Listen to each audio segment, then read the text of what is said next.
Please subscribe. Ask your friends to as well. And if you can, PayPal so they get paid. Everybody is concerned about prices. And part of that is interest rates. And every now and then, the Bank of Canada says we have to pump up interest rates, and they go up.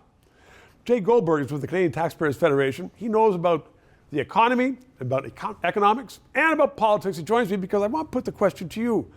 It seems to me that if people are having trouble affording lifestyle, whether it's just a basic lifestyle or whatever, then interest rates should not be going up. They should be coming down so people can borrow to pay for groceries, cars, houses, and that'd be good for the economy. Well, the trouble is that our economy already has far too much debt. Canada has one of the highest rates in terms of debt in the OECD for the average household. And debt is so high because interest rates were so low for so long. And so they were decreased with the Great Recession 2008-9, and they were kept low. And one of the big problems was, first of all, the Trudeau government had the Bank of Canada print and then borrowed hundreds of billions of dollars to spend. So that's far more money in the economy. Right. And then at the same time, the Trudeau government... So that's inflationary. That's inflationary. Lots of money out there and big debt. You have more money chasing the same amount of goods, prices go up. But the other thing that the Trudeau government did was tell Canadians, go ahead, borrow some money, particularly during COVID. Go out, borrow money, things aren't going to change, get a massive mortgage, interest rates are going to stay low. The Bank of Canada said that, the Trudeau government said that. And what's happened is that prices have gotten out of control because there's too much money chasing too few goods. And so the Bank of Canada is reacting to that. Too much money chasing too few goods. So you're saying Canadians are not productive?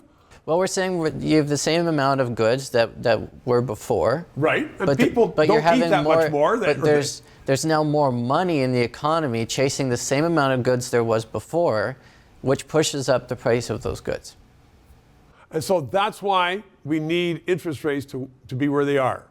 Yeah, but I think it's important to recognize this is the fault of bad government policy and bad monetary policy. Leaving interest rates low for so long and telling Canadians to borrow endlessly, that was bad advice from the government and from the Bank of Canada. We're paying now for something that happened 6 or 7 years ago? We're paying now for mistakes of the last decade or more.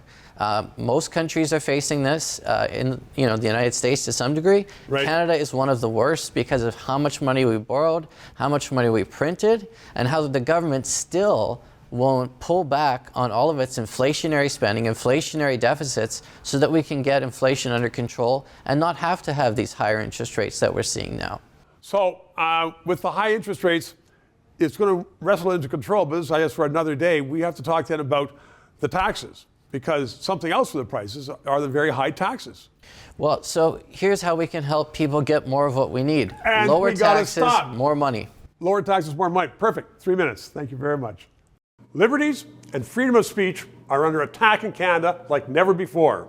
So let's keep this discussion on the air. PayPal, write a check, and please include your address so I can write a thank you letter to you. And ask your friends. Please subscribe. It's important to keep this on the air. And thank you.